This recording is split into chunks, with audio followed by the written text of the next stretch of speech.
See, talk is cheap. It's one thing to say that I'm sanctified, but it doesn't take very long for people to find out. As long as things are going along real good, you can play sanctified pretty easy. But when the hard times come, the next thing that he told them was to love their neighbors. And the next few verses were literally a repeat of the part of the commandments that deal with how we are to treat others. Remember, the first 4 commandments deal with how we're to relate to the Creator. The latter 6 deal with how we to interrelate with others. And that's why Yeshua said you should love, when he was asked about the greatest commandment, you should love the Father with all your heart, soul, and mind. That's the first 4 commandments. And you should love your neighbor as yourself, the latter 6 commandments. They were all summed up in those 2. Okay? But Leviticus 19, verse 14 was the one that I wanted to focus on. And if you'll turn there with me, let's read verse 14, and then we'll sort of ease on in, slip up on verse 14. Let's read verse 13 first. Thou shalt not defraud thy neighbor, neither rob him. The wages of him that is hired shall not abide with thee all night until the morning. That means we need to make sure we pay what's owed to people. Verse 14, listen to this. Now, we're going to read this in the English, and you can only get so much from what it's saying in the English. What I'm going to give to you tonight, you will never see in the King James English. Never see it. Thou shalt not curse the deaf, nor put a stumbling block before the blind, but you shalt fear Yahweh your Elohim. I am Yah. Well, you know, it sort of seems kind of silly. Why would he tell me I shouldn't curse the deaf? They can't hear me anyway. Come on now. Don't curse the deaf. Well, they can't hear. So why would he be saying that? It's almost it's plumb silly in the English, right? Now, I could understand putting a stumbling block in front of someone that's blind. But if you'll allow me, I want to break this thing down for just a moment. I want to look at it in the Hebrew language. First of all, I want to look at the word curse. Thou shalt not curse the deaf. And this will tell you how you should treat your neighbors. The word curse, Strong's number 7043, is the word kalal, and it is translated as a curse, but a more accurate rendering is to be slight with or to trivialize.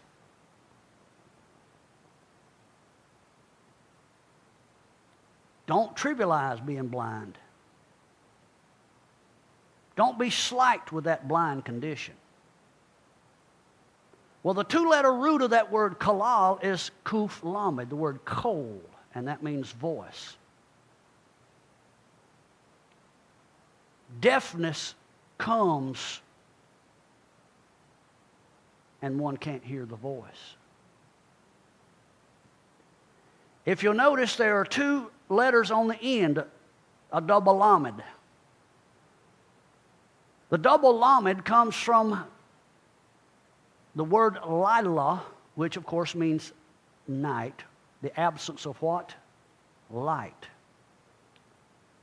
So when he's telling you don't make light of or trivialize the deaf, he's actually talking about the condition where one would be deaf because of the absence of the light of his voice.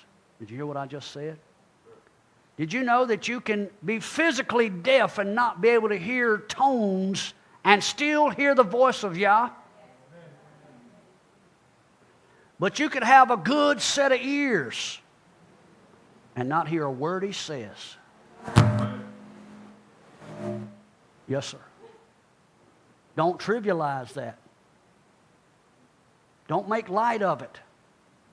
You need to do everything you can to not be found in that condition. Are you hearing me?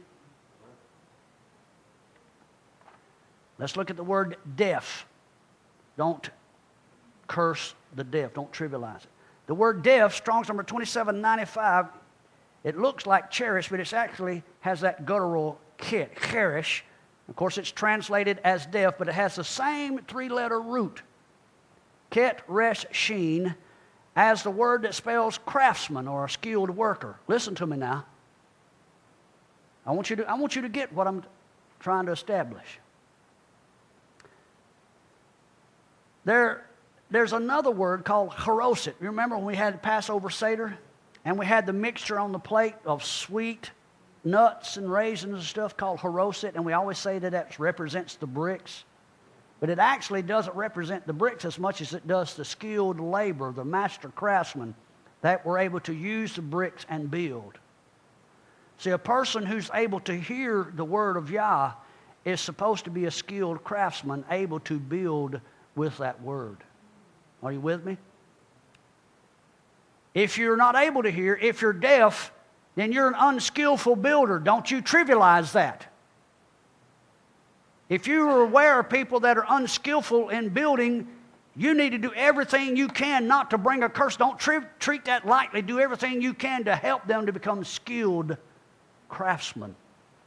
That's where discipleship comes in. That word cheresh can also mean earthen vessel. 2 Corinthians chapter 4 talks about a treasure in an earthen vessel. Are you with me? The next thing it says there is to not put a stumbling block in front of the blind. The word for stumbling block, Strong's number 4383, is mixol, and of course it means to stumble, to make someone stagger or waver. But if you looked at the root of it, Strong's number 3782, kasal, it means to stumble. But it's also closely related to 3784, kasaf. And it tells you now with what mechanism you were making people stumble. Kasaf means to practice magic and sorcery, to do things that causes other people's heart to be hardened against the truth. Did you hear what I just said?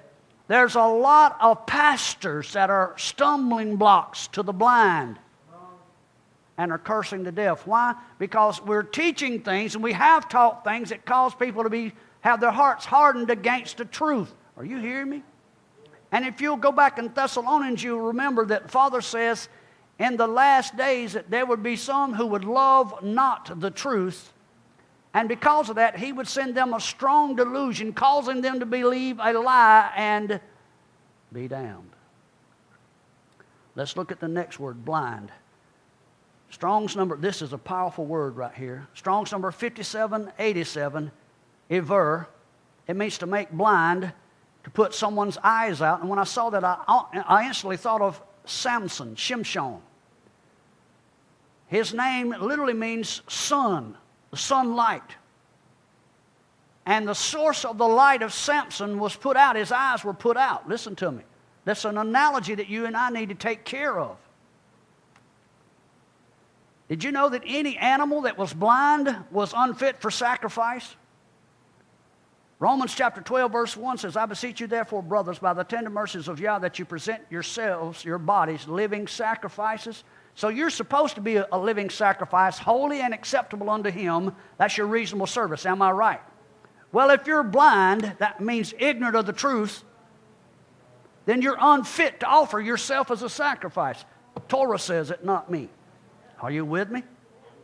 Now, the word for blind, iver, is spelled with the same root letters as, and it's ayin, vav, resh, as the word or, which means skin. You remember in Genesis chapter 3 when the Father slaughters a lamb and covers Adam and Eve with skins? It became a temporary covering. And guess what? He had to put them out of the garden. Why? Because they had access to the living word. Once he put them out and they were in that condition where they were clothed in a temporary skin, they could not hear or see the way that they'd been accustomed to hearing and seeing. Are you hearing and seeing? So now he's telling you, don't trivialize. Don't make light of the deaf condition, and please don't be a stumbling block to the blind. This is what he's alluding to here. He's telling you, if you want to be a sanctified, holy bride, then you need to do everything you can, first of all, to be able to hear the word of Yah yourself and see Him, or else you're blind and deaf. The word for blind is pronounced almost the same as Strong's number 5677, eber, which is the root word of the word Hebrew, meaning to cross over. stand in opposition to. Do you know? The same word could infer you're one who's going to cross over and be with him. You could also be considered a blind person. Depends on how you're standing with him. Can y'all see that? Again, the difference is that vav rather than the bait. And the numerical difference, if you take the vavs, number 6, and the bait, number 2, subtract it, you got 4. There's that dalet again. So if you have the house, the number 2, man, number 6, and if it doesn't have a proper door, one covered by the blood, touched by the bride, with the commandments of Yah affixed to it, you will be both deaf and blind. I hope you've enjoyed this teaching. Thanks for listening. Shalom Aleichem.